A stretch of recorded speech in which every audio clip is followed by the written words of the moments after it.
Hey, Amazon sellers, Francis here in Mary Marketing. I hope everybody's doing great. So another day, another reel. Today's tip, manipulated feedback. All right. So last week, authenticity issues were on fire, and they still are, unfortunately. So if you're dealing with that issue, you definitely want to contact somebody like myself that can help you out.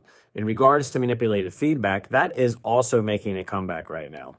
If you are buying feedback or perhaps putting inserts that don't meet Amazon's guidelines, stop what you're doing right now. If you find yourself suspended for this, it's a serious violation. It's considered a Section 3 violation on Amazon. That's considered a very serious violation. I don't advise going alone against Amazon, writing a nonsense appeal that's really going to bury yourself even deeper than you already are, or hiring some clown out there or a company that claims to know what they're doing and really doesn't know what they're doing. So I would suggest contacting me. It's a free consultation. I'll do what I can to get you back on the platform, and don't manipulate feedback.